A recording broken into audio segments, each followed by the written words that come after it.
Ser Historia, Cadena Ser, con Nacho Ares. Bueno, yo creo que nos unen, nos separa la escala, como es natural.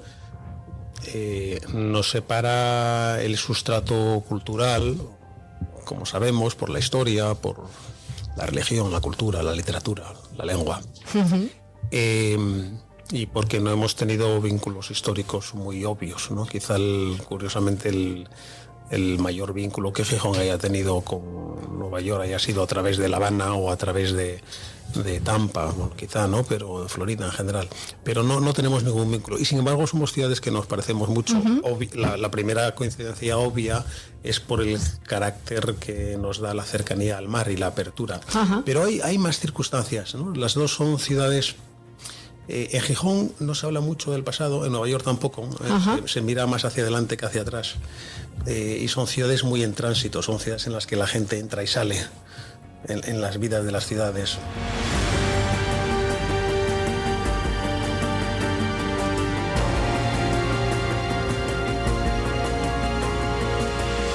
Comenzamos este nuevo programa de Ser Historia, lo hacemos escuchando a un compañero de Antena 3, nacido en Gijón, José Ángel Abad, corresponsal de Antena 3 en Estados Unidos, en Nueva York, en Washington, en otras ciudades.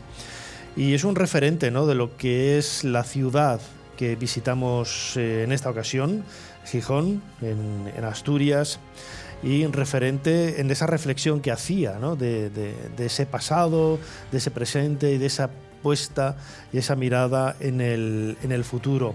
Hacemos este programa de Ser Historia desde el Parque Arqueológico de la Campa Torres, el origen de donde comenzó toda la historia de Gijón, con este poblamiento astur. Y yo creo que es el mejor lugar, ¿no?, para poder hacerlo.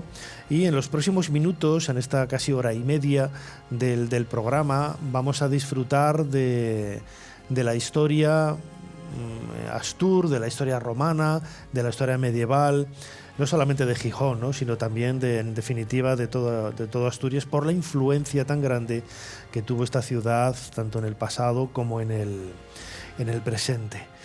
Será, como digo siempre, solo uno de los muchos temas que vamos a tratar en este nuevo programa de Ser Historia y con el que intentaremos hacer eso, un poquito más de historia.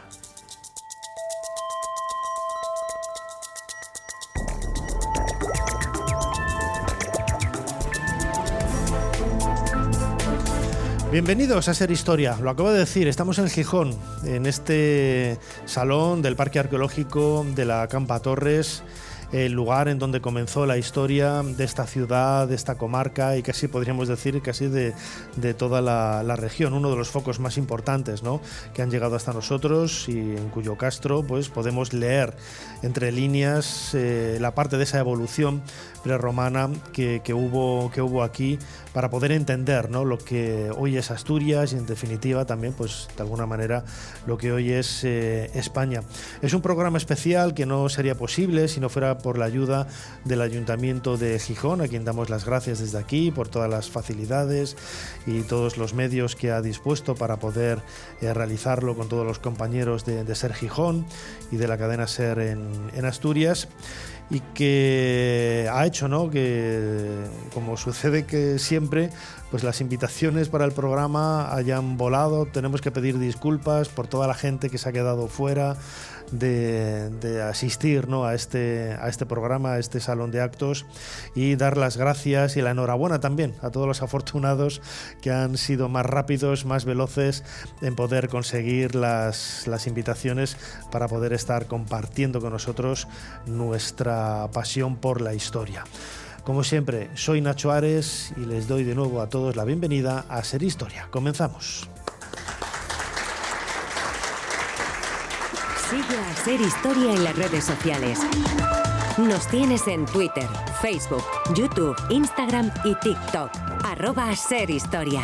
Y también puedes suscribirte a nuestra newsletter mandándonos un correo a serhistoria@cadenaser.com. Jesús Callejo, una semana más. Bienvenido de nuevo a Ser Historia.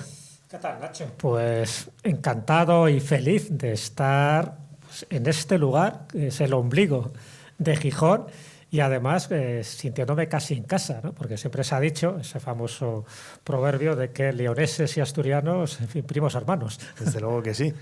Además, te lo comentaba ayer cuando veníamos para acá, digo, venimos en realidad nosotros siempre que presumimos, ¿no? de leoneses, de el reino de León, aquí es donde comienza todo, ¿no? Es ese primigenio reino astur-leonés que hace que precisamente seamos todos, pues como dices, ¿no? Leoneses y asturianos, primos hermanos. Está claro que una vez que empieza eso que llamamos reconquista, una vez que se produce la invasión musulmana, más o menos en el 718, otros dicen que el 722 es cuando empieza ese reino astur importante, y de ahí pues es donde nace, crece ese reino de León, luego con 2 condados que luego se convierten en reinos, que es tanto el de Portugal como el de Castilla, pero el epicentro, evidentemente, una vez que empieza esa reconstrucción del reino visigodo, es aquí en Asturias, y duró ni más ni menos pues, que unos cuantos siglos hasta que se volvió otra vez a reincorporar los distintos reinos cristianos. Pero siempre hay un epicentro, siempre hay una batalla, la batalla de Covadonga, y siempre hay momentos históricos, legendarios y mitológicos, porque no lo olvides, Nacho, también estamos en la tierra de las sanas, de los trasgos, de los nuberos, es decir, de esa tradición mitológica que también forma parte España y que en Asturias tiene una personalidad y una idiosincrasia como muy especial. Sí, precisamente al cronovisor lo vamos a dedicar a ese mundo de la religiosidad, de las supersticiones también, de otra forma diferente, ¿no? de ver la realidad. Fíjate, el otro día yo colgaba en mi podcast de Egipto, dentro de la pirámide, yo hablaba, ¿no? sobre un personaje al que habíamos dedicado un cronovisor, precisamente, que era René Adolf Schuller de Lubitsch, sí. Y hacía una reflexión sobre lo importante que es estudiar ese pensamiento esotérico, ese pensamiento mágico, que muchas veces desde el punto de vista científico queda a un lado, ¿no? Pero no conocer o no adentrarse en él es no entender, en definitiva, pues ni cómo pensaban los romanos, ni cómo pensaban los egipcios, ¿no? Y había un comentario de una persona que decía, ¿cómo Nacho Ares diciendo que el pensamiento esotérico y tal era lo mismo que el pensamiento científico? Aparte de no haber entendido lo que yo quería decir, qué importante es conocer esas supersticiones, esas tradiciones, esas leyendas desde el punto de vista antropológico y desde el punto de vista también, pues, antropología, ciencia, para conocer a las personas, ¿no? No solo es importante, sino que es esencial. Es decir, si olvidamos un poco ese pensamiento mágico en el que se asientan prácticamente todas las tradiciones, todas las leyendas, y además es el que rellena también esos huecos que no rellena la historia, es fundamental para entender el sentir y, sobre todo, la forma de actuar de muchos pueblos. Fijaros que también siempre pensamos, ¿no?, que ese pensamiento mágico, esas tradiciones, esas supersticiones están más ancladas en pueblos pues, como más atrasados y nada más lejos de la realidad. Todo lo que era el Imperio Romano se basó de una forma muy clara, ¿no? Y con una potencia abrumadora en las supersticiones. No se puede entender el mundo romano, no se puede entender sus conquistas, sus batallas, sin sus dioses mayores, sin sus dioses menores, sin sus lares, sin sus penates, sin sus rituales, sin sus tablillas de maldición, que ahora lo comentaremos. Es decir, que hay todo un corpus hermético, esotérico, mágico, llámalo como quieras, la verdad, aunque es cosas diferentes también, ¿no? Si empezamos un poco a especificar, pero que es evidente que no solo el pueblo romano, que se alimenta también de las tradiciones, de la religiosidad y la superstición griega, pero también caldea, también sumeria. Es decir, que los romanos lo que hicieron fue establecer una serie de pautas que para ellos tan importante eran las defensas físicas, tener un buen ejército, tener buenos legionarios, tener unas buenas murallas. Era tan importante eso como tener una buena defensa espiritual. De ahí que tuvieran colegios sacerdotales que eran los augures o los arúspices, que se fijaban un poco en el vuelo de las aves o que evisceraban a un animal para saber cómo estaba su hígado. Eso, que nos parece como algo atrasado, eso lo hacía el pueblo romano y al parecer le servía. Y no solo le servían sus dioses, sino que aquel pueblo que conquistaban también se apropiaban de sus dioses, los asimilaban porque pensaban que era mejor tenerles a su favor que no tener dioses contrincantes, porque el poder espiritual, el poder mágico de los chamanes, de los sacerdotes, de los enemigos, para ellos era tan importante como la propia guerra en sí. De ahí que, ya te digo, que entendamos muy bien lo que era el mundo religioso, el mundo espiritual, pero también el mundo supersticioso de los romanos. Bueno, pues felices y orgullosos de estar en esta segunda patria o tercera patria, porque está siempre, ¿no? Y Asturias, León, Valladolid también, ¿no? Estamos un poco a caballo todos. De disfrutar, ¿no? Yo tengo mucha familia aquí en Asturias, mi hermano nació aquí, mi madre era de aquí, mi padre de Valladolid, y bueno, pues tengo muchísimos lazos con Asturias. ¿Cuál es la fecha que nos propones en esta ocasión, esta semana en el cronovisor, para viajar en el tiempo? La fecha es el 10 de febrero del 2020.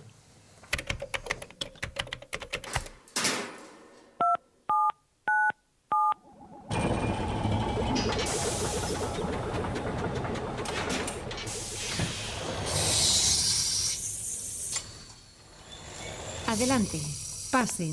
Jesús Callejo les está esperando junto al cronovisor.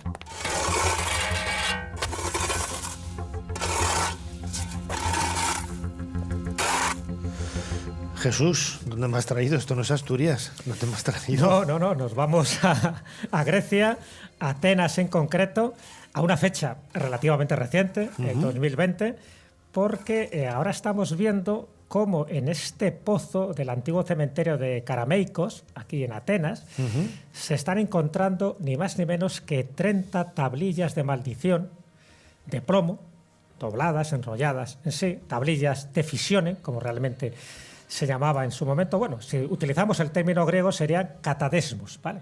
Tanto de fisiones como catadesmos significa lo mismo, es decir, tablillas de atadura, de fijación, porque lo que se buscaba era para que el enemigo, y ahora comentaremos un poco las distintas tablillas de maldición que se utilizaban, era para que tu contrincante, tu enemigo o tu víctima pues no hiciera determinadas cosas, precisamente que te dejara el campo libre o en el amor, o en los negocios, o en los deportes. En fin, luego hablaremos. Es curioso porque, fíjate que estamos en un pozo, ¿no?, que además sirvió de cementerio en Atenas durante muchísimo tiempo. ¿Por qué lo hemos encontrado aquí? Y por qué además es de pues de un material como el plomo que está asociado al inframundo. En el fondo, los pozos, igual que pasaba también con las fuentes, igual que pasaba con las tumbas, es decir, con las zonas liminales, por ejemplo, eran lugares donde se pensaban que los dioses del inframundo al que iban dedicadas estas tablillas de maldición escucharían con mucha más rapidez las súplicas, el conjuro y la maldición al que iba dirigido. Luego, si quieres, comentamos algunos ejemplos que son muy significativos. Claro, evidentemente, no es de Asturias. En Asturias no se han encontrado, de momento, estas tablillas de maldición. Pero seguro que las hubo. Seguro que las hubo, porque en todo el mundo romano y en todo el mundo griego las hubo. Pero bueno, sí hay algo que es lo más parecido a una tablilla de maldición que se encontró en Asturias y en concreto en el concejo de Villallón. Me refiero a la pizarra de Carrio. Estamos hablando ya de la época visigoda, ¿vale?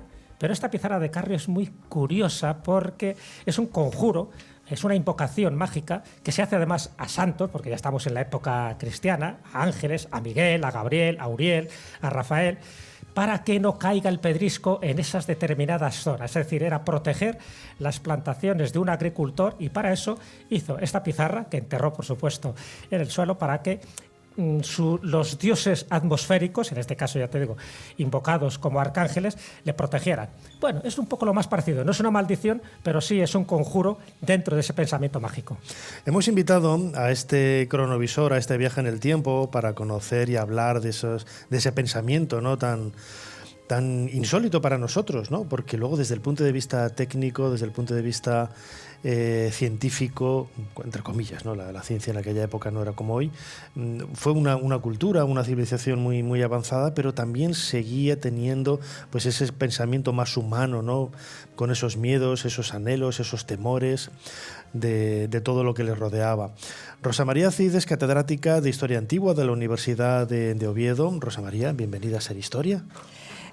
Muchísimas gracias por invitarme a participar en este programa, porque supone conocer el pasado, difundir el pasado y poner de moda la historia, ¿eh? Entonces, enhorabuena por esta iniciativa, por este programa que sé que tiene mucho éxito y de verdad que muy agradecida por dejarme hablar. Muchísimas y gracias. además de un tema que es precioso. Este tema quiero decir que lo está investigando en este momento una discípula a la que yo le dirigí la tesis, la leyó en el año 22, yo le marqué un tema lo hizo muy bien, fue premio extraordinario, pero ella está siguiendo ahora su camino. Es Lidia González Estrada y ha elegido el estudio de las tablillas de ficción, con lo cual se dan una serie de circunstancias y de coincidencias que hace que, bueno, que yo esté aquí muy, muy feliz. Y también quiero aprovechar para decir, por la difusión que tiene el programa, que Gijón alberga los yacimientos romanos más significativos de toda Asturias.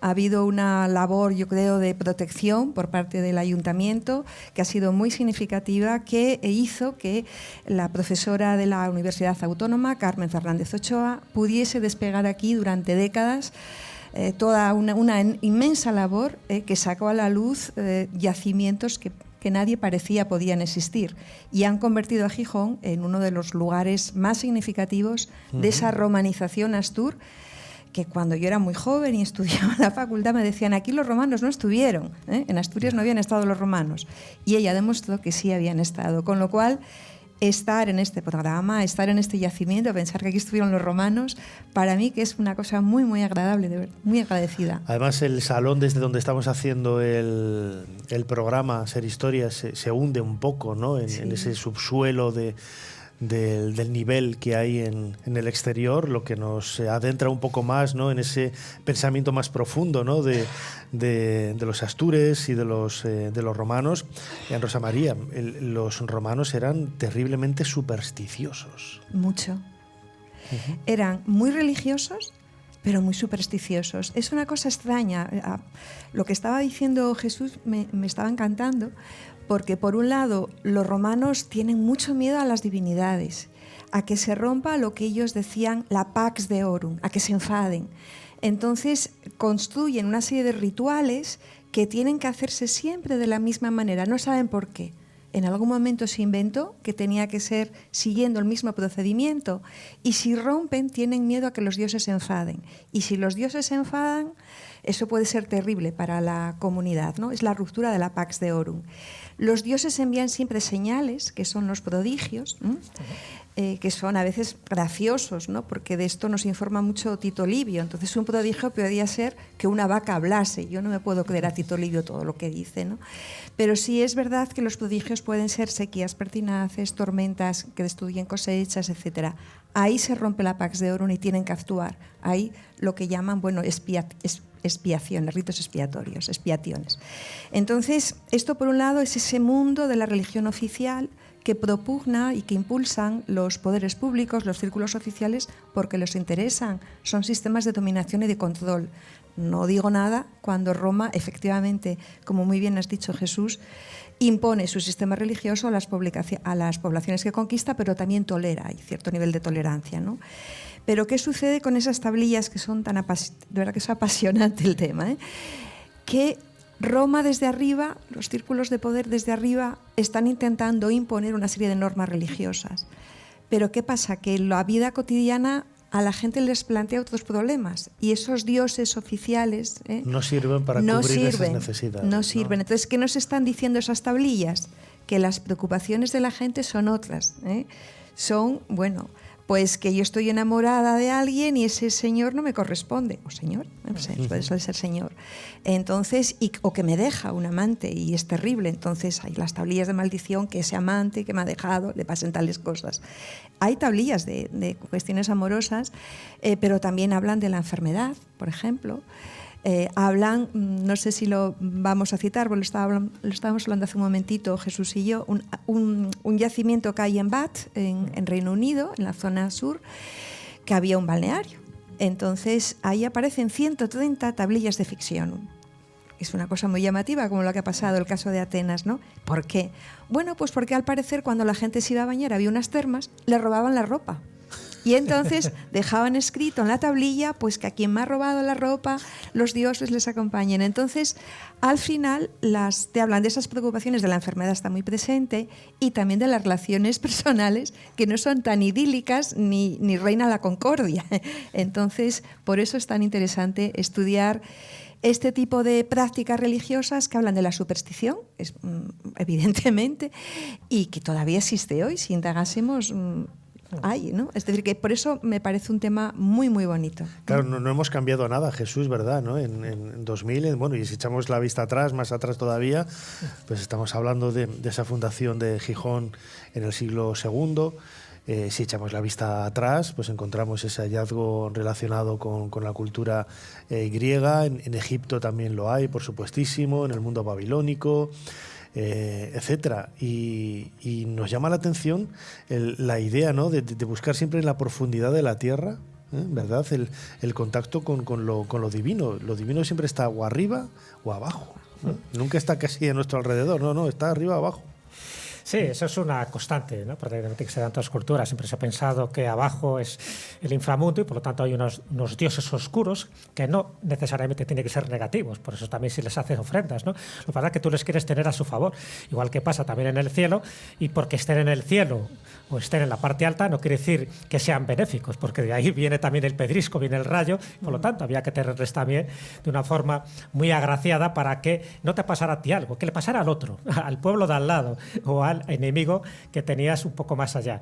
Entonces, esa concepción, esa cosmovisión mágica es muy general. Claro, en este caso, las tablillas de maldición, si tú colocas, primero tienes que escribir ese nombre, porque un requisito básico es que tiene que aparecer el nombre de la víctima a la que va dirigida esa maldición. Luego puede aparecer el que lo escribe, ¿no? Dice, bueno, pues a lo mejor para que sepan que el agraciado tengo que ser yo y no mi vecino o el cuñado, pero por lo menos el enemigo al que va dirigida esa maldición sí tiene que aparecer con un nombre claro.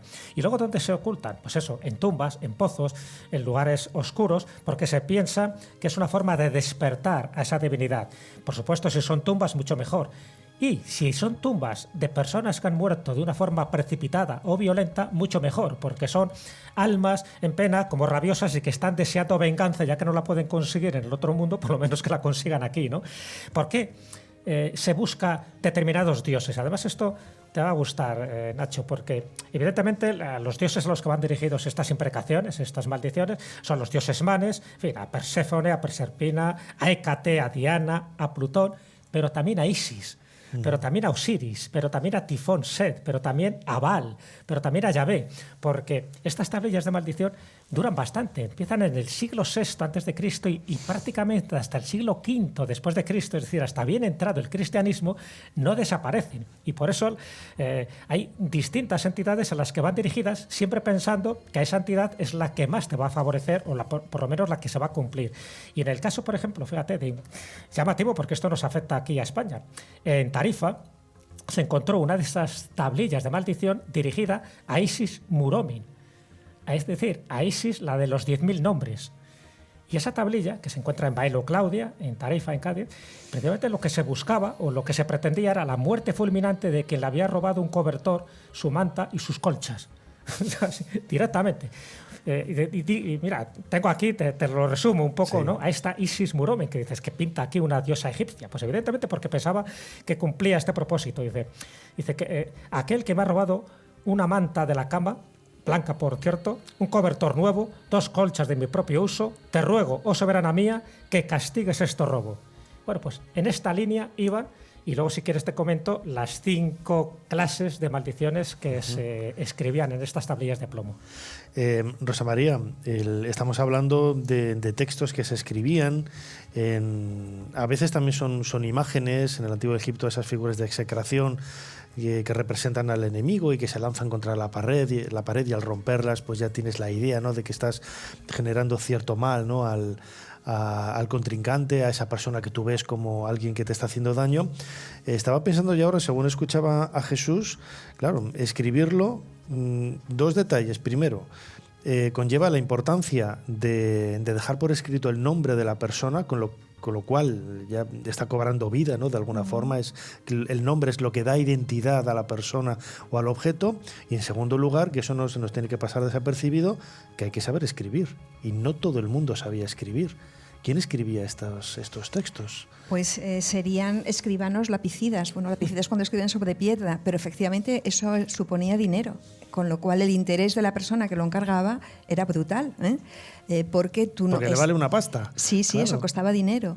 Y aparte que muchas de estas tablillas de ficción no solamente son de plomo, que sí, tienes razón, el plomo se utiliza porque es más barato, las hay de oro.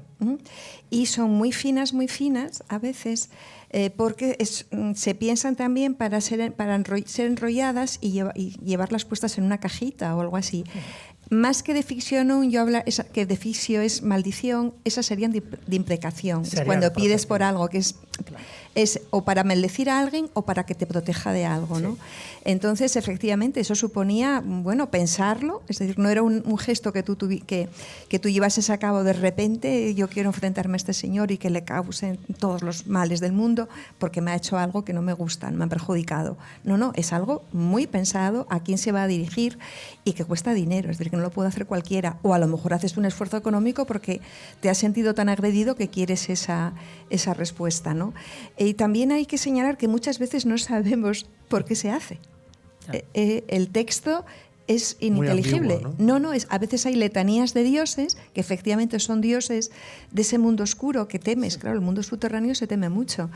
Y luego dices, bueno, ¿y por qué? Porque están fragmentadas o simplemente porque no se sabe muy bien a qué responde. Puedes deducirle, va a causarle mal a alguien, pero no aparece el nombre de lo que supone va a ser la víctima.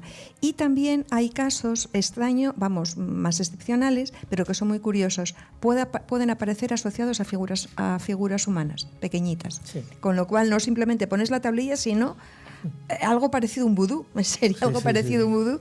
Entonces sí que es muy, muy curioso, ¿no? Sí, es muy interesante esto que dice Rosa María por eso, porque al aparecer en esta lámina una figura antropomorfa, que se supone que es la víctima, aparece a veces con alfileres. Sí. Es decir, que no deja de ser muñecos de vudú, por supuesto el antecedente, ¿no?, de estos muñecos de vudú, pero con la misma finalidad, para que la víctima sufriera la agresión en la zona donde estaba punzada. Es decir, podía ser la cabeza, podía ser los genitales, podía ser una pierna. En fin, en el fondo, fíjate, lo que se está es reivindicando un tipo de magia muy ancestral, que es la magia simpática. Es decir, la magia simpática lo dice, lo semejante tiende a lo semejante. Si tú coges una figura antropomorfa del enemigo y tú le empiezas a... Pues eso, sí, por ejemplo, un Astur, ¿no? Sí, por ejemplo. Llega aquí el romano y dice, tenemos aquí un Astur. Hola, amigo. Cada uno a su modo, evidentemente. Pues claro, lo que estabas haciendo es que si tú, por ejemplo, le punzabas la boca, lo que estabas intentando es que se quedara mudo, por ejemplo, en un juicio, para que no declarara contra ti. Y eso es esa magia simpática, esa magia de lo semejante produce lo semejante. Eso en Egipto se hacía cuando la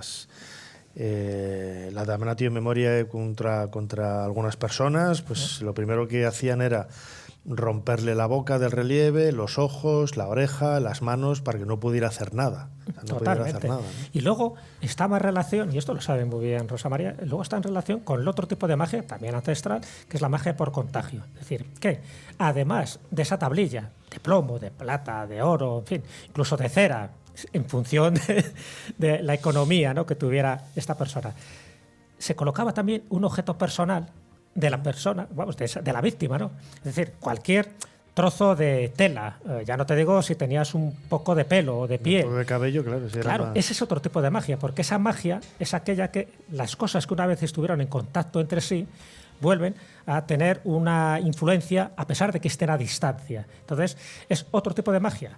También, que muchas veces se utilizaban las dos, ¿no?, tanto la magia simpática como la magia por contacto, pensando que de esta forma se conseguía el beneficio absoluto. Y el beneficio absoluto porque por entonces se odiaban igual que nos odiamos ahora, porque eso parece que es algo universal. Pero claro, ahora no se utiliza este tipo de prácticas. En el fondo es una especie del WhatsApp del inframundo. Es decir, dice, yo lo odio a pero para odiarle que quede constancia. Ya sabes que primero tú lo piensas, lo verbalizas, lo escribes. Y al escribirlo y enterrarlo en lugares determinados es el ritual. Si tú estás convencido de que eso funciona en función de estos principios básicos de la magia, pues bueno, pues a lo mejor los beneficios eran considerables. Lo que no sabemos es si funcionaba o no funcionaba. Ahí sí nos escapa. Claro, es lo que le iba a decir ya como última pregunta a Rosa María, ¿no?, catedrática de Historia Antigua de la Universidad de Oviedo. Yo hacía esa reflexión al principio, ¿no?, de muchas veces a la comunidad científica se se miran estos temas relacionados un poco con la magia, con el esoterismo, como algo, bueno, pues de una forma muy, muy despectiva, ¿no? Y sin embargo, si no te adentras en ellos, eres incapaz de conocer la forma de pensamiento que tenían. O sea, no estamos hablando aquí de ir con una bola de cristal, no tiene nada que ver, ¿no? Pero adentrarse un poco en la forma de pensar de esas personas sin entrar a valorar si es cierto o no, si esa creencia, bueno, pues tiene lo que sea, porque en definitiva son creencias muy, muy personales, pero es muy importante, ¿no? Desde el punto de vista histórico, desde el punto de vista antropológico, para conocer a esos seres humanos de la antigüedad, en este caso de astures y romanos, es muy importante entrar en ese pensamiento más esotérico, ¿no? Sí, lo es, porque además eso te revela la importancia que tiene la religión. La religión ha marcado la vida de las personas hasta que ha llegado la ciencia con mayúsculas. Cuando hay un conocimiento científico que apenas está desarrollado, hay cantidad de problemas de la vida cotidiana que tú no sabes resolver y recurres a las divinidades. ¿Te fallan también esas divinidades oficiales? Pues recurres a ese tipo de prácticas. Lo que yo me pregunto es, ¿tenía que fallar? Entonces, ¿cómo se lo acababan creyendo? Bueno, pues esa sería la situación. Pero a mí me parece que estas tablillas me conducen a un tipo de religiosidad que no me dicen los cronistas de Roma, los autores grecolatinos, porque de esto no hablan, no me interesa cómo van a contar eso, es superchería de la gente del populacho, diríamos, ¿no? Y sin embargo, me está hablando de preocupaciones cotidianas, de la gente corriente. Algo más humano, algo más mucho personal. Más humano. Entonces, yo, por ejemplo, puedo trabajar mucho el parto, de hecho, una línea nuestra del grupo es trabajar parto y maternidad, y puedo estudiar a Sorano, que es un médico del siglo II, pero a mí me ha dicho mucho una tablilla que acaba de conocerse en el 2007, donde una madre está angustiada porque su hija está embarazada y teme porque se puede morir en el embarazo y sobre todo en el parto. Le falla la diosa de los partos romana, que es Juno Luquina, y dicen, vamos a hacer este amuleto a ver si con esto funciona. Entonces, es muy interesante, de verdad que sí.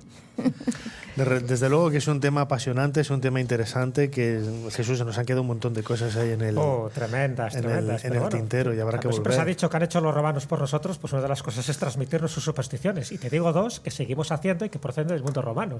Por ejemplo, decir salud cuando alguien estornuda. Eso forma parte de ese mundo. O, por ejemplo, cuando entras en una casa, en un lugar determinado, incluso en un estadio de fútbol, entras con el pie derecho. También eso forma parte del mundo romano. Entonces ahora no hacemos tablillas de maldición, pero cuando se pierde algo, por ejemplo, ¿qué haces? San Cucufato, aparece tal cosa o... Ahí dejo punto suspensivo. Sí. No deja de ser una variante de esa vieja práctica. Desde luego que sí. De todo ello queríamos abordar, ¿no?, un poco en estos primeros minutos en el cronovisor de Ser Historia. Lo hemos hecho junto a Rosa María Cid, catedrática de Historia Antigua de la Universidad de Oviedo. Rosa María, muchísimas gracias por habernos ayudado a hacer un poquito más de historia. A vosotros. Gracias. Y también a ti, Jesús, crononauta, como siempre, muchísimas gracias. Lo mismo, por habernos ayudado a hacer un poquito más de historia. Un placer, como siempre. Pues lleváis este calurosísimo aplauso.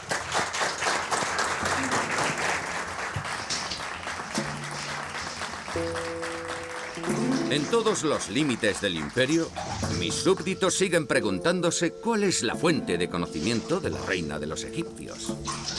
Bien sabéis que todo está en la biblioteca de Alejandría. Mentís, Cleopatra. Hay cosas que no están en la biblioteca. Julio, ¿por qué los romanos sois siempre tan obtusos? ¿Acaso no sabéis en Roma lo que es la historia? Ser Historia con Nacho Ares. Todo lo que quisiste saber de la historia, la madrugada del sábado al domingo en la cadena SER.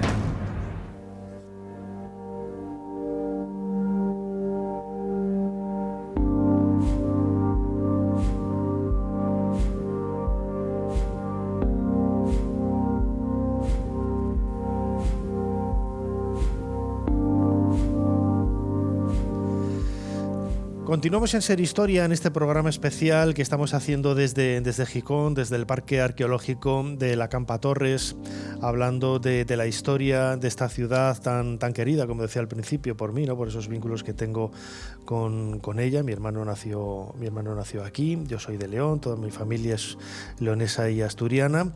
Y en los próximos minutos queríamos hablar con, yo creo que una figura importante dentro de lo que va a ser y ya es, ¿no?, el mundo de la cultura, tanto en esta ciudad como en Asturias. Alcaldesa de Gijón, bienvenida a Ser Historia. Gracias, y gracias a vosotros por elegirnos, por elegir Gijón. Como verás, Gijón nunca falla. Tienes aquí un auditorio lleno de personas que te admiran, y además que creo que en este momento, pues que hayáis elegido Gijón, pues también nos permite darte la enhorabuena porque eres un flamante antena de oro. Entonces yo creo que es un momento importante y que nos hayáis elegido, nos sentimos muy orgullosos. Muchísimas gracias. Carmen Morillones, la alcaldesa de Gijón, muchísimas gracias a ti y a usted por la invitación que trasladasteis también para venir aquí. Esta mañana estuvimos viendo algunos de los lugares emblemáticos de la ciudad, algunos que se van a convertir, ¿no?, en un futuro en referentes culturales, ¿no? Hay varios proyectos de los que quería hablar contigo, pero la primera pregunta que quería hacerte quizás un poco más particular, no personal, pero particular, ¿qué es más difícil, ser alcaldesa o ser cirujana? Bueno, no, creo que ser alcaldesa. Ser alcaldesa, sí, ¿no? Sí. Lo otro ya es como coser y cantar, ¿no? No, tampoco, pero bueno, lo otro es se aprende, y si te gusta y le pones un poco de devoción, pues es tu profesión y la verdad pues hace muy feliz. Y es muy agradecido porque al final, pues si te entregas a ello, tú lo que estás es ayudando y estás intentando no salvar vidas, que eso es un mito, sino ayudar a que las cosas vayan en la enfermedad de la mejor manera posible. Y ser alcaldesa pues tiene listones muy altos, porque aunque el propósito siempre es gobernar para todos, para los que te votan y para los que no te votan, pero claro, las expectativas a veces son altas y bueno, pues que todo el mundo esté contento es francamente difícil. Pero bueno, ponemos en ello el mayor de los empeños.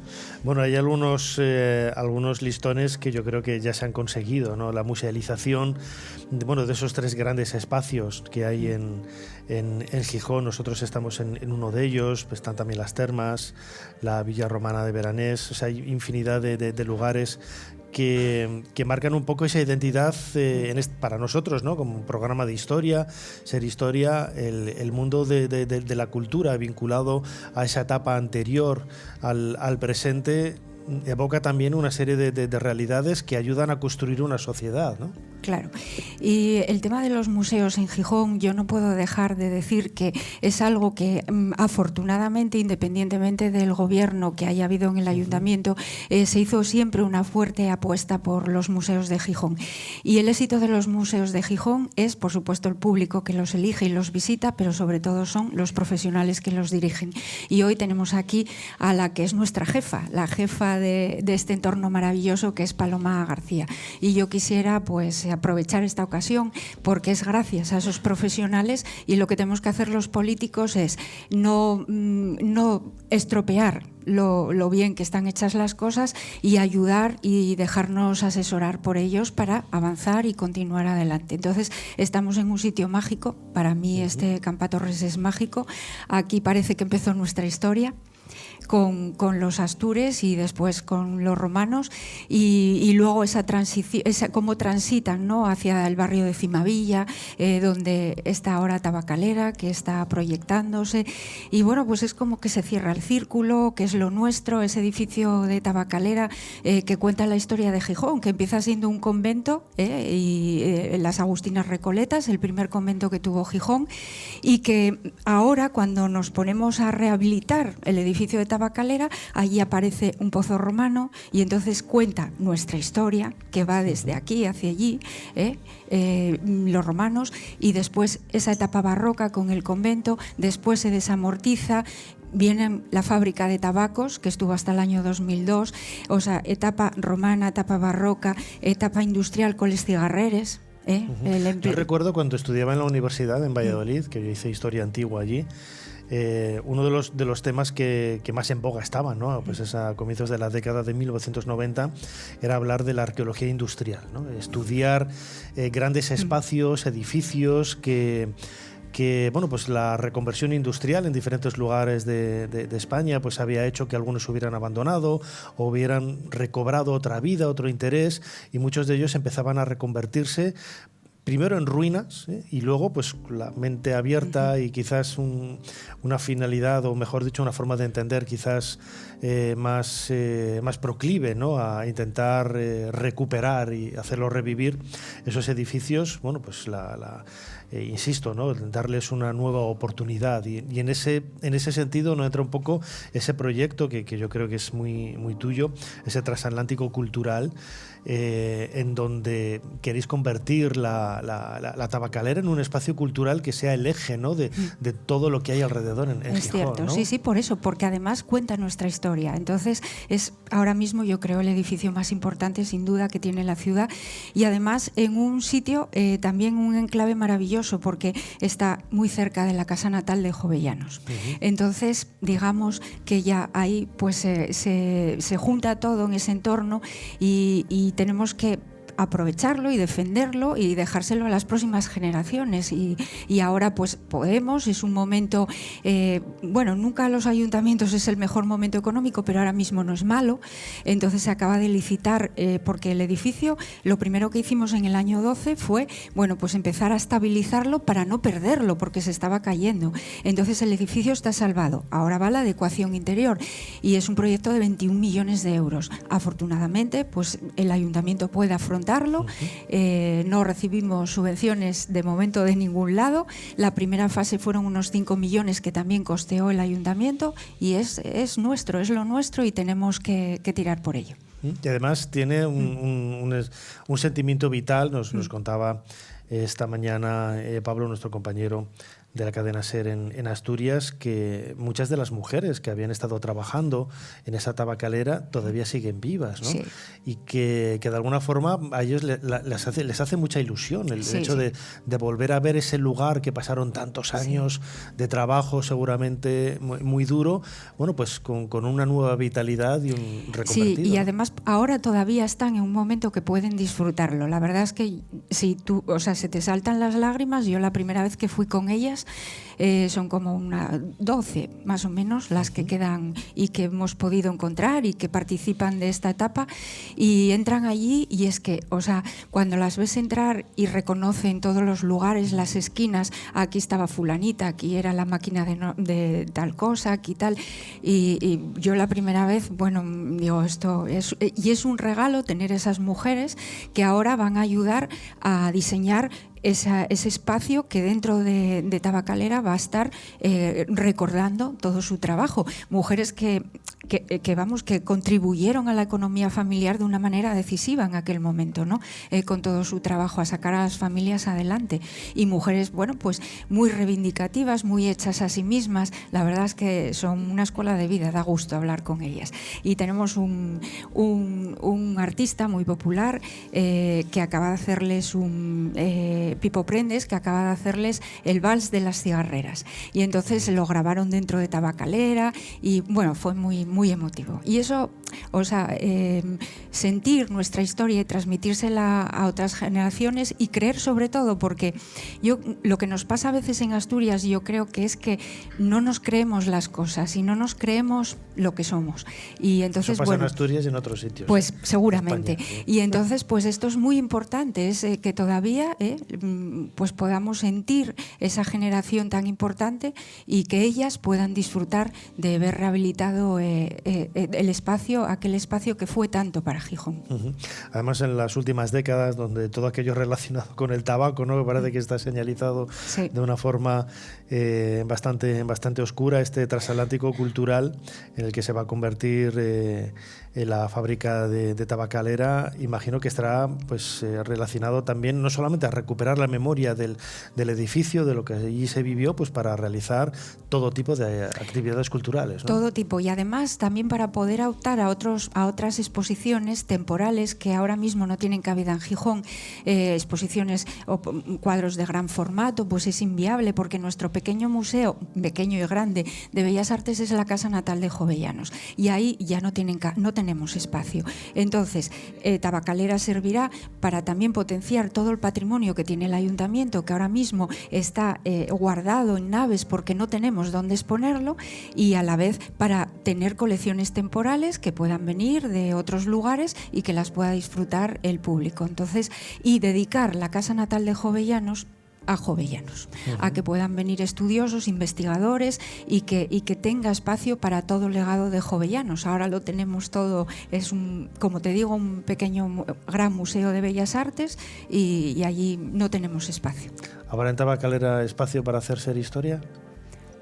Bueno, sería un sueño, yo creo que sí, y además Pablo, es que, toma nota, lo que está diciendo. Sí, y además es que yo creo que son proyectos que de verdad tienen que trascender a los gobiernos que haya de turno, al que toque, porque son proyectos de la ciudad, para la ciudad y que van a perdurar para siempre. Desde luego.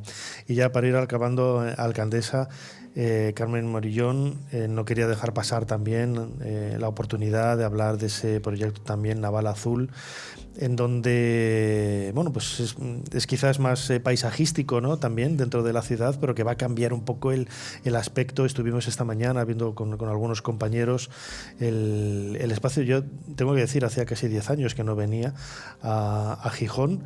Y bueno, pues el aspecto, ahí es donde se me ocurrió esa idea, ¿no? de reconvertir y de reformar, ¿no? Los grandes espacios industriales que bueno, pues todo tiene su periodo, todo tiene su vida, pero se puede revitalizar con otras cosas, ¿no? Sí, pero sobre todo Gijón no quiere dejar de ser una ciudad industrial, no puede renunciar, o no debemos renunciar a eso. Entonces también tú fíjate si no, Paloma, me corriges si digo alguna imprecisión. Quienes habitaron aquí en la Campa Torres, bueno, pues se dedicaban, los astures, cilúrnicos, que eran como caldereros, significaba, y demás, trabajaban los metales, y date cuenta que ese espacio que tú visitaste, ahí está el Tallerón, que es un espacio de calderería pesada que perteneció a Duro Felguera y que ahora acaba de adquirir Indra. Bueno, pues con todo el sector en potencia de la defensa, para ensamblar blindados y demás. O sea, es una nueva oportunidad a esa reindustrialización que necesitamos, pero ya del siglo XXI, limpia. Y colindante está el espacio que visitaste, la nave de Indra, donde será para un parque científico y tecnológico, o sea, con empresas de base tecnológica, pero en vez de estar cerrado como los antiguos parques, va a ser el barrio del Natahoyo, donde aparte de las empresas, pues en un bajo pueda estar pues una cafetería, una tienda, un veterinario, un dentista, un comercio. Entonces, intentar esa reindustrialización, esa evolución, sin renunciar a lo que somos, pero en el siglo XXI, sin chimeneas y sin contaminar. Es un reto, pero es lo que tenemos que buscar. Desde luego, yo creo que lo conseguirán con ese empeño, con ese esmero que le está usted poniendo, alcaldesa, y que lo transmite, yo creo que a todos los gijonenses. Yo le preguntaba a mi hermano, siempre yo le he dicho, no, yo soy de León y tú eres del culo muyao, ¿no? Que digo, que es una cosa que yo aprendí de mis padres, que ellos se casaron en Covadonga, mi madre era asturiana, mi padre de Valladolid, yo nací en León, mi hermano en Gijón, mis padres están enterrados en Caborana, en la zona de la cuenca minera. Y siempre ha habido ese vínculo tan grande entre Asturias y Gijón. Bueno, pues Carmen Morillón, alcaldesa, muchísimas gracias por la invitación al programa, a venir a hacerlo aquí, y como siempre muchísimas gracias por habernos ayudado a hacer un poquito más de historia. Aquí tenéis vuestra casa y siempre seréis bien recibidos, porque además, bueno, tienes la prueba aquí, este éxito de audiencia. Muchísimas gracias, alcaldesa.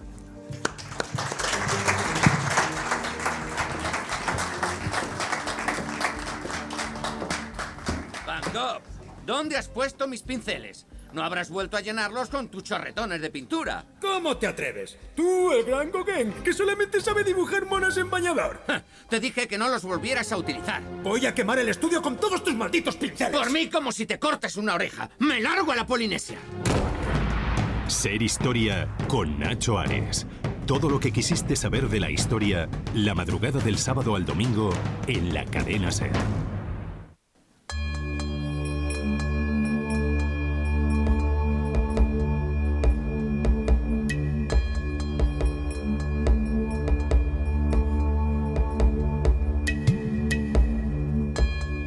En los años 80, Manuel Fernández Miranda impulsó el proyecto Gijón de excavaciones arqueológicas, con la intervención en 3 yacimientos: el Castro de la Campa Torres, el barrio gijonés de Cimavilla y el llamado Torresón de Beranes. Cuando el ejército romano llegó a la costa Astur, eligió el Castro de la Campa Torres como lugar para establecerse, seguramente por su destacada posición estratégica y su excelente fondeadero ideal para el avituallamiento de las tropas. En este enclave se encuentran los restos arqueológicos asturromanos más antiguos de Gijón. El ara, en honor a Augusto, es la pieza más singular hallada en la campa. Una inscripción en mármol fechada entre el año 9 y 10 después de Cristo, que debió formar parte de un gran faro. La aparición de esta pieza nos informa de que a principios del siglo I después de Cristo, este territorio ya estaba bajo el control del Imperio Romano y bajo su sistema.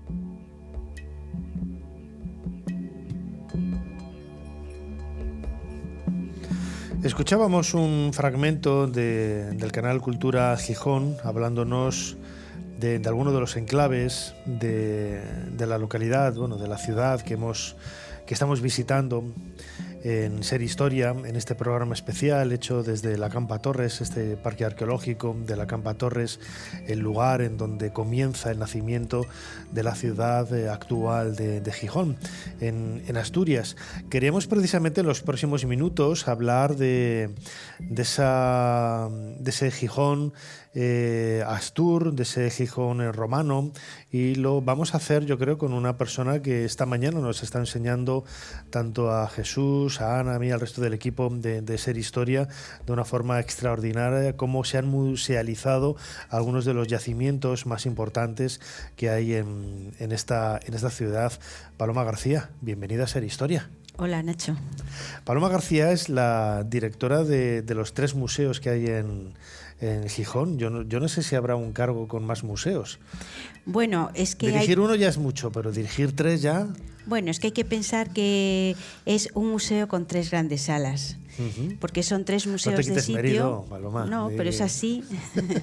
No podemos concentrar todos los restos arqueológicos que han salido en los diferentes proyectos arqueológicos que ha promocionado el Ayuntamiento de Gijón y en colaboración en algunos casos con el Ministerio de Cultura y la Consejería de Cultura de aquí del Principado. Entonces son museos de sitio que tienen un valor añadido porque son espacios que se han musealizado, que se han hecho transferencia del conocimiento para todos los ciudadanos en el lugar donde fueron pensados, fueron vividos, se destruyeron y pasaron los siglos por ellos.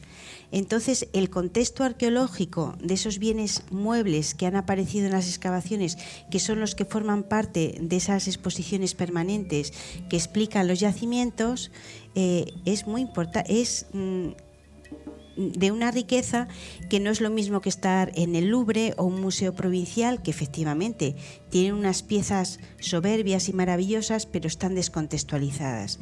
Entonces, el contexto de todos esos materiales aparecidos en las excavaciones es lo que hace la fuerza de estos museos de sitio. Como no se pueden juntar, pues hemos de pensar que Gijón tiene un gran museo disperso por su ciudad, porque no son solo esos 3 museos de sitio, son otros restos arqueológicos, como son la muralla tardorromana del núcleo antiguo de Cimadivilla, una necrópolis neolítica, que se sale un poco del tema de este programa, pero que también tenemos puesta en valor para que la gente conozca cómo se enterraba la gente hace 4 milenios, y otros restos pues que se pueden visitar en todo el municipio.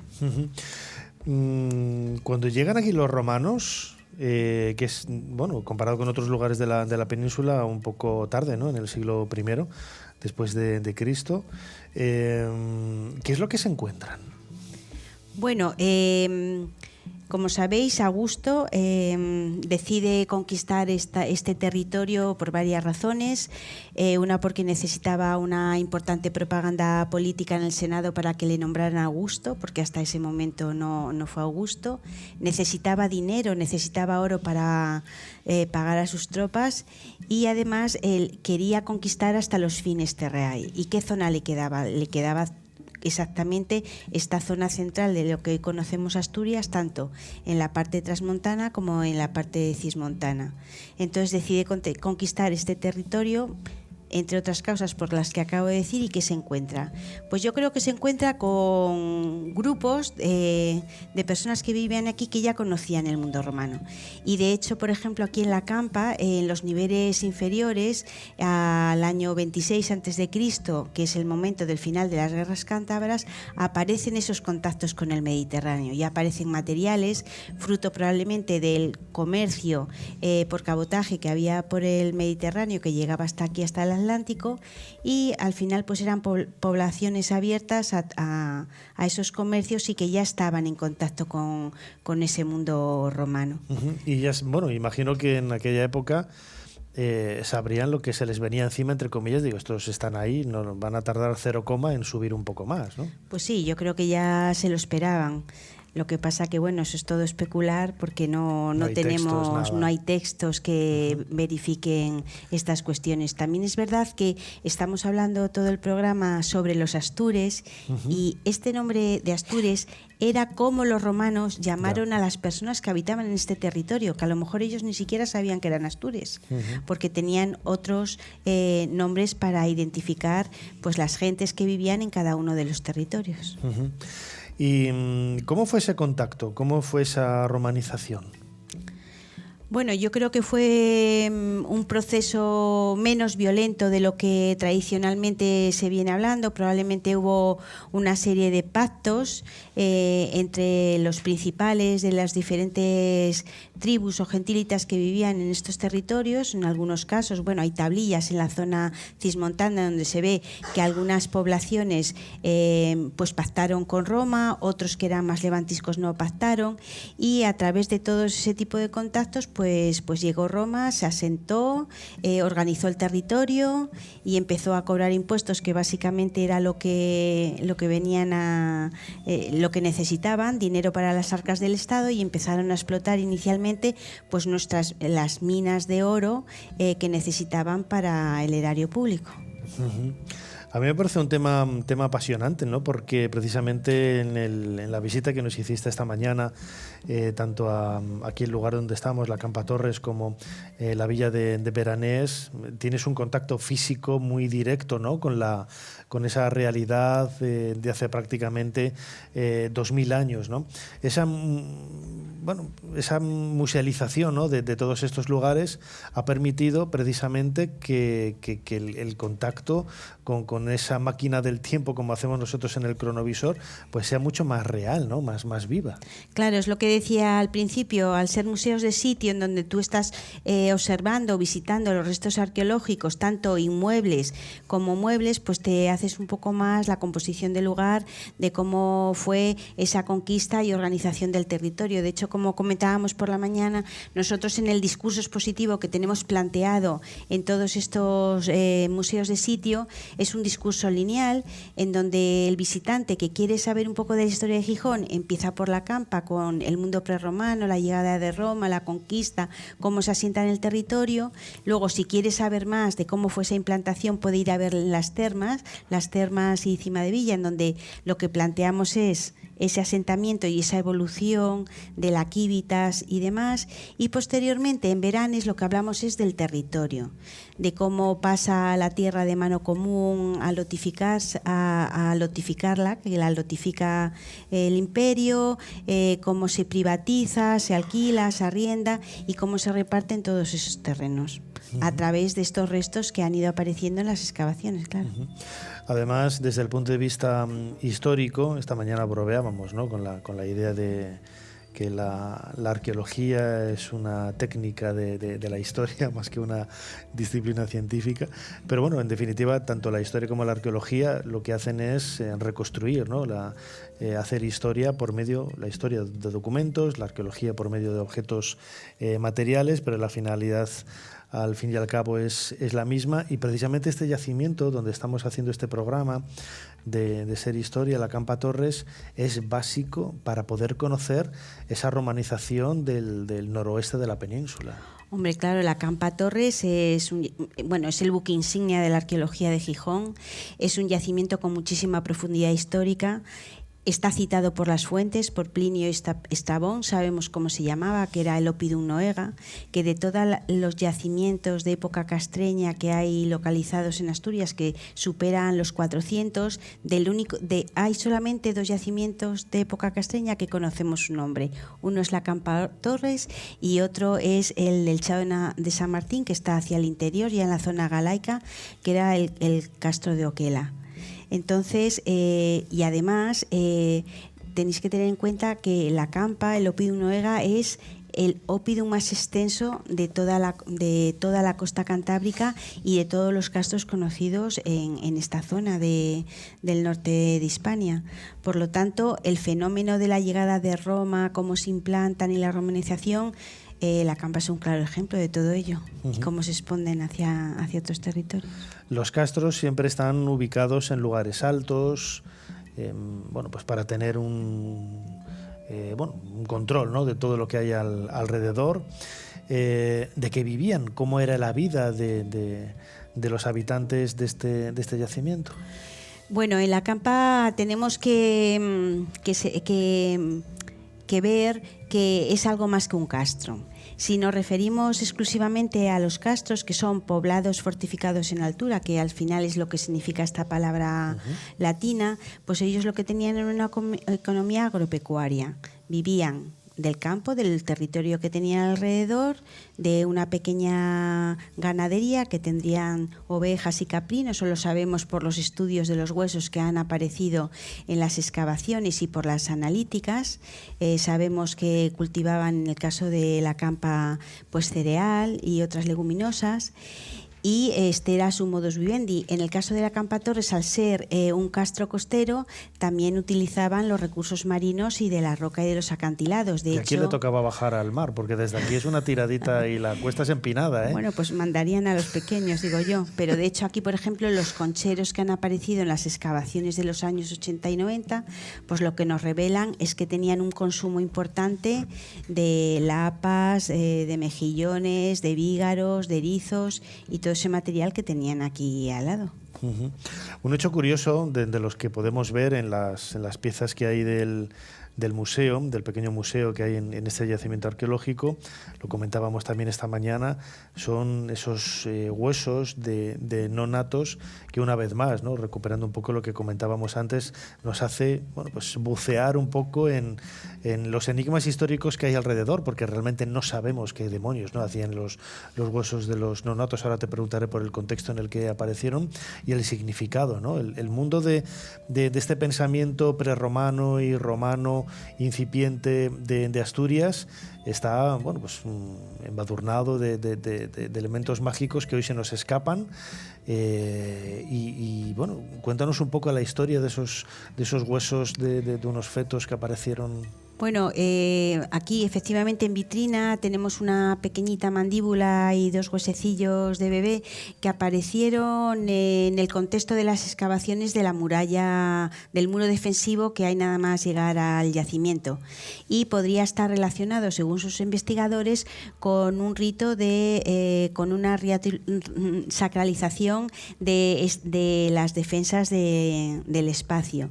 Este tipo de ocultamientos que suelen aparecer en las fosas de fundación o en las entradas a estos recintos fortificados, tenemos otro ejemplo en el Chao de San Martín, precisamente en el otro castro de esta zona de Hispania, que conocemos su nombre, de Oquela, que apareció un trozo de calota de la parte superior del cráneo de una joven metida en una urnita de piedra justo en la entrada principal de la fortificación del castro.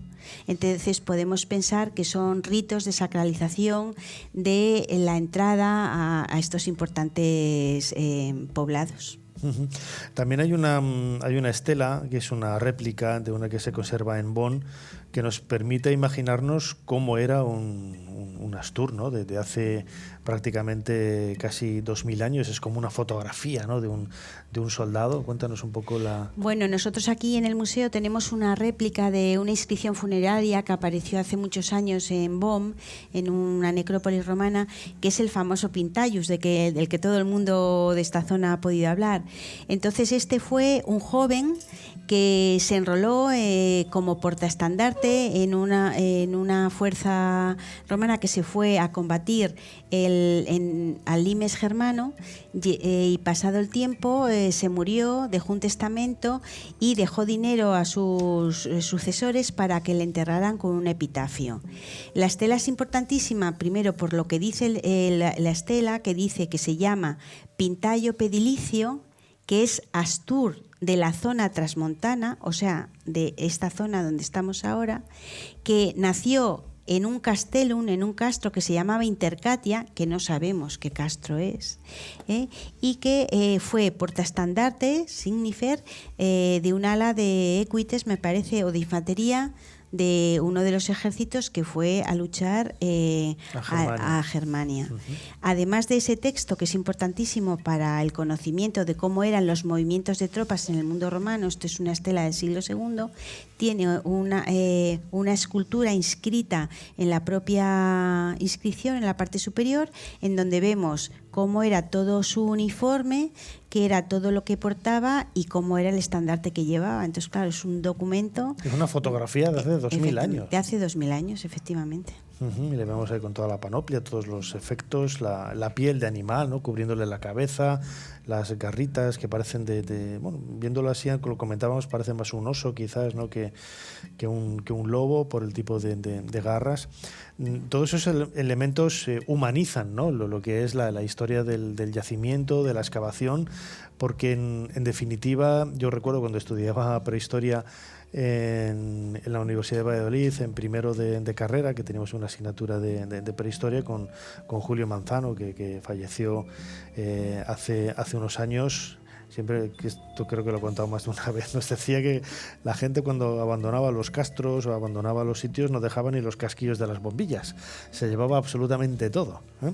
Y claro, cada vez que aparece un fragmento de algo, todo eso, pues humaniza, ¿no? Un poco el yacimiento. Sí, a mí hay una cosa que siempre me ha llamado la atención desde que me dedico a esto, que hace muchos años, porque yo también soy elemento arqueológico de todo esto, es que cuando excavas y encuentras a lo mejor trozos de cerámica o trozos de vasos, los grafitis, o sea, que pone, este vaso es mío y solo mío y no me lo quites, que no son las marcas de sello que hacían los alfareros para decir, este lote de platos salió de mi oficina y lo hice yo. No, es que hubo alguien que fue, lo compró y en una parte del vaso del plato puso, soy Paulo o soy Mengano, es mío.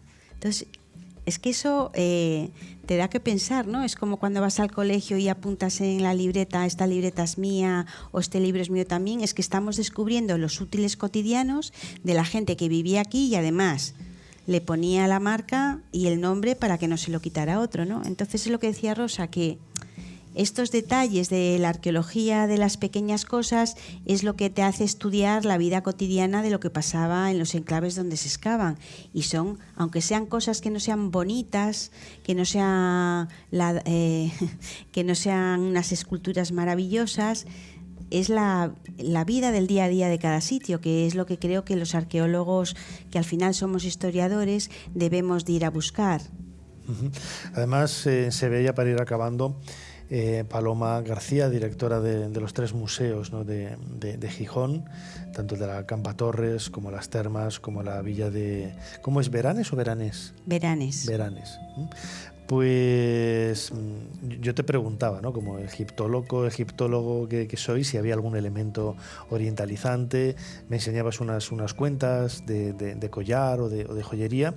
Eso nos está hablando ya también de oye, está en boca de todos, ¿no? La globalización ya, pero es que hace casi 2000 años las cosas que se fabricaban en el mundo fenicio, al norte de África, en el Mediterráneo oriental, también viajaban no solamente a la península, podríamos decir el Mediterráneo, también a un lugar más apartado de esos lugares que pudiéramos esperar, ¿no? Que los fenicios llegaran en el Mediterráneo, ¿no? La cornisa cantábrica, al norte, en este caso en Asturias.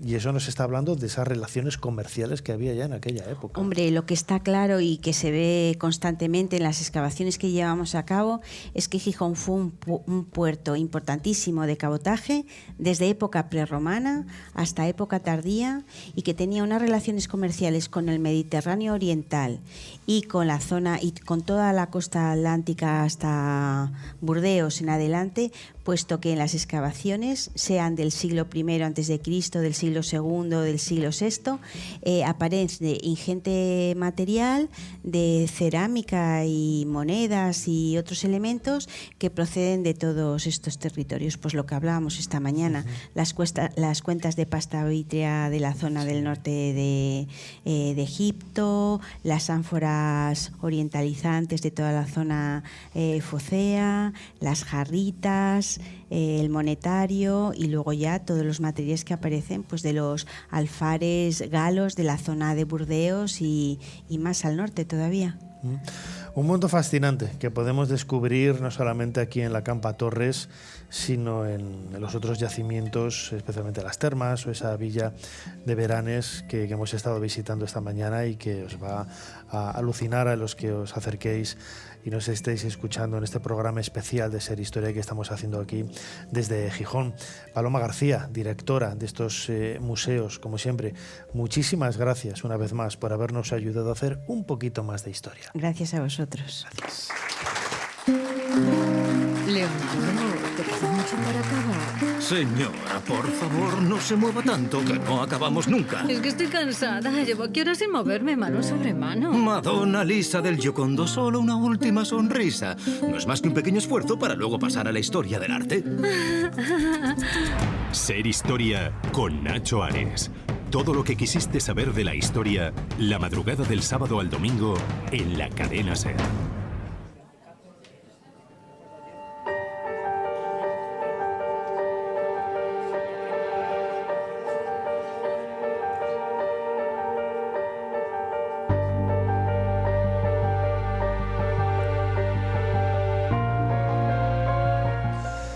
Bueno, seguimos avanzando en este programa de Ser Historia que estamos haciendo desde el Salón de Actos aquí en el Parque Arqueológico de la Campa Torres en Gijón, con un salón lleno de gente.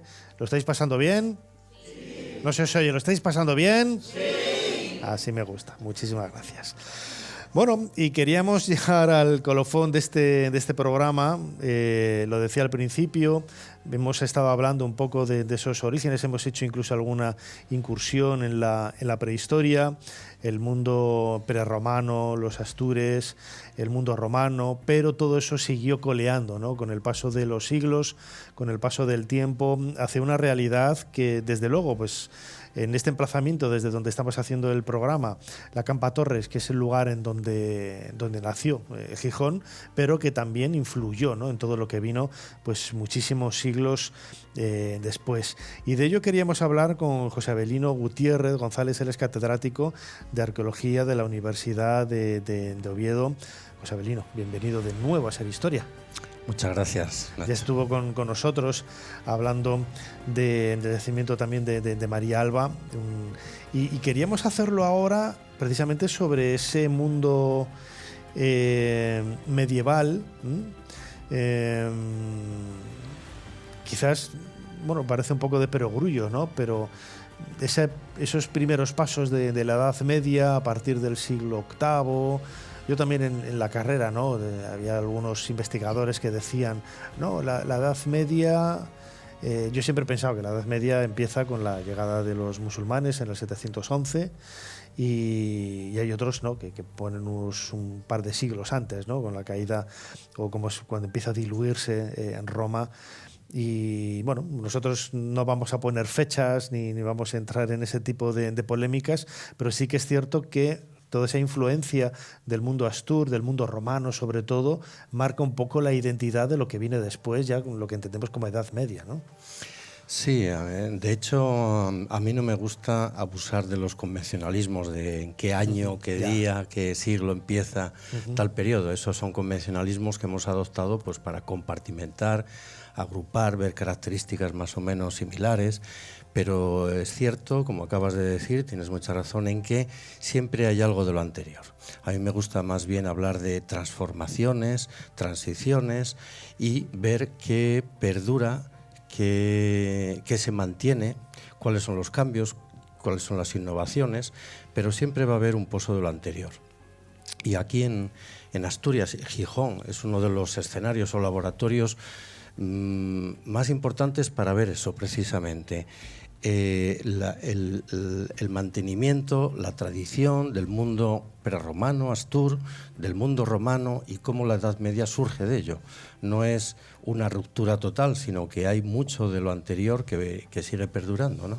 Y de hecho, pues eso, el siglo VIII sí es una fecha para Hispania, para el reino visigodo, pues fue crucial, lógicamente, y es un hito que en la historia de España tenemos muy claro y muy fijado para poner un antes y un después, pero no es tan infranqueable. Siempre hay elementos anteriores que perduran. Y como decía, Gijón, también otros sitios de Asturias, pero Gijón es un laboratorio, un escenario para observar ese cambio de la edad antigua a la Edad Media, del mundo antiguo, romano, al mundo medieval, de primer orden. Además, tú eres catedrático de arqueología. Hay mucha gente que piensa que la arqueología, bueno, pues está centrada en culturas de hace miles de años, ¿no? La arqueología se puede realizar, incluso hay arqueología de la Guerra Civil, o sea, no hace falta irse tan atrás en el tiempo, ¿no? Y ello permite reconstruir todo lo que tenemos alrededor. Esta mañana visitando, lo comentábamos antes del comienzo del programa, en la visita que hicimos a la villa de Beranes, ahí se ve perfectamente algunos de los comportamientos sociales que van a caracterizar incluso el feudalismo, ¿no? en la Edad Media, cómo una villa pertenece a un señor que acaba haciéndose el dueño de un terreno, y toda la gente que vive en definitiva en ese terreno pues depende de esa persona, que no tiene ningún título nobiliario, no es ningún rey, no es absolutamente nada, acaba convirtiéndose en un señor, ¿no? El señor de la villa. Estamos en época romana, pero eso trasciende, ¿no? Casi a la época medieval, y es el nacimiento de lo que entendemos como el señor feudal. Sí, efectivamente, es lo que antes mencionaba como escenario de transformación y de origen de la Edad Media desde las estructuras romanas, ¿no? En este caso, el latifundio, como una propiedad y un señor que es todopoderoso en ese ámbito. Bueno, está inserto en una economía y una política más amplia de Estado, globalizada y muy vinculada con el espacio central, como pueda ser Gijón, ¿no? Pero la producción y la institución del propio latifundio le confiere unos poderes que no van a desaparecer cuando acaba el mundo romano, el imperio romano, cuando desaparece la propiedad, no desaparece del todo. En la villa romana deja de funcionar como tal a comienzos del siglo V, pero ahí hay una perduración en los siglos siguientes. En el lugar sigue viviendo gente, trabajando gente, labores agrícolas, de producción de hierro. El aula o triclinium se convierte en un espacio religioso y cementerial, que es el origen parroquial, en definitiva, de una de las parroquias o distritos de esta zona. El triclinium era como la zona señorial, por así decirlo, de la casa, la más amplia. Sí, el gran salón, uno de los edificios principales, que tiene una planta muy fácil de convertir en iglesia, porque es una nave rectangular con una cabecera semicircular, que no hay más que ponerle un altar en medio y lo has convertido, es que a simple vista ya parece una iglesia. Claro. Y alrededor se genera un cementerio, que es un polo de atracción para toda la comunidad agraria del entorno. Pues ese es el origen de la parroquia. El propio término de Beranes parece corresponder y basarse en el nombre de ese propietario. porque de hecho hay una inscripción, ¿verdad? Bueno, no es una inscripción, es un carboncillo alusivo a la fundación en una de las reformas de las habitaciones privadas del Señor, que le desea que use feliz tu casa, V. Solo tenemos la inicial, pero es muy probable que sea el nombre del propietario y que sea algo muy parecido a Veranes. Entonces, hay documentos medievales, que es el eslabón intermedio, que aluden ya a la parroquia de Veranes. No sería muy extraño que tuviera su origen en el propio latifundio, ¿no? La propia institución de la parroquia. Además, la propia ubicación geográfica de Gijón en la costa, imagino que le haría crecer también en la Edad Media como un emplazamiento, pues desde el punto de vista comercial, desde el punto de vista cultural, también tener los contactos con otros lugares, el Camino de Santiago, todo ello va sumando, ¿no?, a esa nueva realidad dentro del marco de la religiosidad cristiana también que marca la identidad de Gijón. Sí, Gijón es un caso también muy ilustrativo, ¿no? Es, como ha dicho antes Paloma, es un centro portuario, redistribuidor, es una pequeña ciudad que juega un papel importante en el comercio del Mediterráneo al Atlántico, un comercio de cabotaje, con pequeñas factorías comerciales de este tipo, ¿no? Llega a convertirse en época tardorromana en un núcleo que comparte características urbanas, y después de desaparecer el imperio y el mundo romano, sigue igualmente su funcionamiento comercial. En los siglos V, VI, VII y hasta VIII vemos que sigue llegando material, objetos. Lo que conservamos son los contenedores, la vajilla cerámica, las ánforas, pero lo que venía en realidad era vino, aceite, productos exóticos del Mediterráneo, ámbar del Báltico, maderas, pieles, en fin, un comercio muy fluido, muy dinámico, que no desaparece al desaparecer el Imperio Romano. El comercio perdura más, las estructuras comerciales, productivas, son necesarias, y aunque desaparezca una estructura política, el comercio se mantiene. Y en Gijón, concretamente en el Pozo de Tabacalera, se documenta cómo la gente, después de ser el pozo cisterna fundamental del núcleo urbano de Cimadevilla, después se convierte en un basurero, pero no quiere decir que haya un empobrecimiento relativo, pero lo que siguen llegando son objetos, productos de alta calidad en los siglos siguientes. Es decir, tenemos un laboratorio de comprobación cómo fueron los tiempos siguientes a Roma en Gijón y su entorno, y bueno, igual que en otras partes de Asturias, muy, muy importante. Pero lo que es claro, bueno, podemos decir, claro, sí, aquí vinieron riquezas de todo tipo, productos exóticos, que son productos caros, pero claro, si vienen aquí productos caros es porque hay gente que los puede pagar. Es decir, aquí había dinero, aquí había gente, una clase social alta que se podía permitir ese tipo de compras, porque hay otros lugares donde se va a la corte, desaparece no sé quién, y desaparece del plano. Claro, es que no es solo aquí. Aquí este es un centro redistribuidor. Desde aquí salen, bueno, como desde Vigo, La Coruña u otras factorías comerciales por el Atlántico y el Cantábrico, se redistribuyen hacia el interior. Sitios como propio Veranes o León, Astorga, se nutren de los productos que, entre otras factorías, es Gijón la que cumple un lugar importante en ese circuito. Y desde el punto de vista quizás más material, entre comillas, arquitectónico, también está ese románico asturiano característico, ¿no?, de la Edad Media, que da también identidad propia también a la sombra, ¿no?, del Camino de Santiago, que es otro de esos referentes que marcan un poco la singularidad de toda esta zona, ¿no? Sí. Hombre, tenemos antes del románico el precedente, el mundo del prerrománico, que es una arquitectura alto medieval ligada a la monarquía astur, a los comienzos de ese reino de Asturias, que es un punto culminante en un ensayo de tradiciones y de innovaciones importantísimo. Ahí en los edificios del siglo IX y del siglo X que hay en el entorno de Oviedo, de Pravia, de Valdedios, de varios sitios en Asturias, muy ligado a la monarquía asturiana. Que son los que hemos estudiado todos en el colegio. Eso es. Pues eso es una culminación de saberes que no se han perdido, que vienen desde época romana y desde época visigoda y que se fusionan en unas formas nuevas, novedosas, en las que también entra un componente andalusí, de tradiciones orientales que llegan por distintas vías y digamos, el escenario del Reino de Asturias es un único en ese sentido, ¿no? Un laboratorio de I+D de la época impresionante.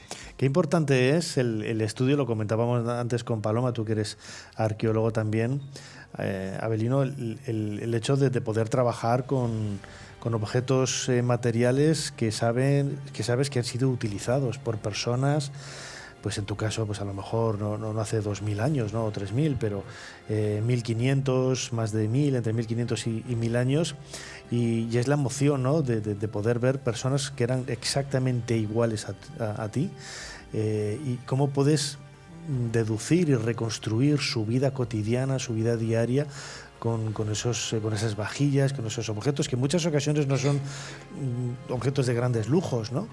Yo creo que se puede aprender incluso un poco más de una vajilla basta, de cómo era la realidad, porque la mayor parte de la sociedad no tenía acceso a vajillas de cristal o de porcelanas, etcétera, sino que era, claro, de barro, de cosas más mundanas, ¿no? Y un ejemplo, de nuevo, haciendo énfasis en el potencial arqueológico de Gijón, que habéis visto que Gijón es una potencia arqueológica y cultural, en yacimientos y museos arqueológicos de sitio, con una dedicación de muchos años y con unas personas como Paloma o Carmen Fernández Ochoa, Manolo Fernández Miranda, con una dedicación y un cuidado y un mimo que han facilitado que hoy todo el público pueda disfrutar de de algo único. La potencia arqueológica y cultural de Gijón debe mucho a esto, ¿no? Y como muy bien explicaba Paloma, ya no solo es que veamos el yacimiento musealizado, sino toda la vajilla, todo el mobiliario, todo. Pues voy a poner un ejemplo en la línea de lo que decías, volviendo al pozo cisterna de Tabacalera. Los hallazgos ya no son solo metálicos o de cerámica, sino de materia orgánica insólita. Fuera de este pozo es muy difícil encontrar madera de época romana o de época tardoantigua, como es el caso. Un repertorio de la vajilla doméstica de madera absolutamente insólito. Platos, fiambreras, tuppers, cuencos, los tuppers de la época, justamente. Más otra materia orgánica, como son los insectos de la época, las mariposas, en fin, es que se conservó en un medio anaeróbico, es decir, sin oxígeno, pues como solo se ha conservado en turberas o en el puerto de Londres o en sitios muy excepcionales. Entonces, el acceso que tenemos a ver cómo vivía la gente en los siglos V, VI, VII, pues de nuevo tenemos aquí un laboratorio de primer orden, pues conservado gracias a estas investigaciones que además son muy recientes en este caso. Es fascinante, ¿no? El estudio de los objetos materiales.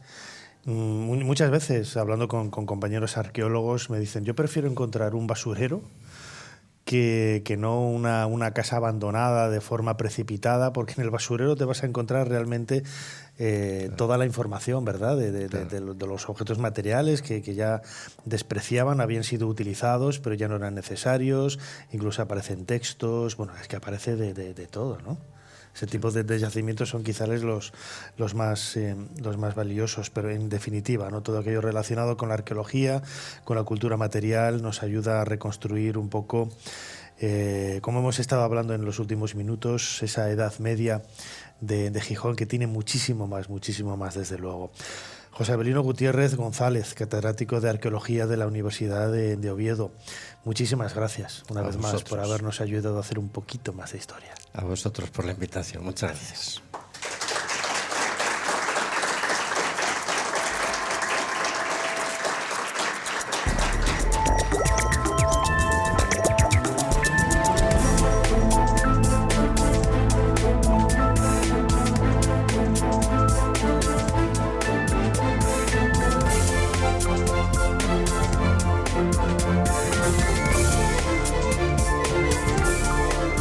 Bueno, pues llegamos al final de este programa especial de Ser Historia que hemos realizado desde el Parque Arqueológico de la Campa Torres, aquí en Gijón, gracias al ayuntamiento de esta magnífica ciudad que nos ha invitado y que a mí me apetecía mucho venir, ¿no? Por lo que comentaba antes de los vínculos afectivos que tengo con Gijón. Mi hermano Julián nació aquí, mis padres vivieron aquí muchísimos años, mis padres están enterrados también en Asturias, tengo familia muy cerquita de aquí, tanto en Oviedo como en Avilés, y me apetecía mucho hacer este programa especial de Ser Historia. Quería dar las gracias, como siempre hago al final de estos programas, de estas salidas de Ser Historia, en primer lugar a Carlos García Solar, que es el técnico que nos ha estado acompañando y haciendo que todo suene también. Un fuerte aplauso para él.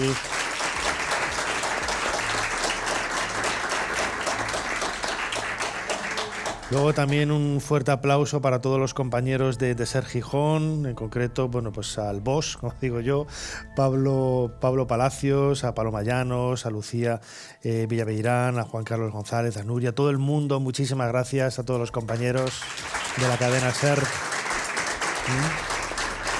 Y ya en el plano más cercano, pues a mis compañeros, a mi equipo. Sin ellos no podríamos haber hecho posible este programa. Me estoy refiriendo a Fermín Agustí, a Ana Caballero, y les quería dar gracias públicamente toda la ayuda recibida durante todos estos años. Me estoy emocionando por la antena de oro que me acaban de dar, que si no hubiera sido por vosotros, pues no hubiera sido posible. Muchísimas gracias.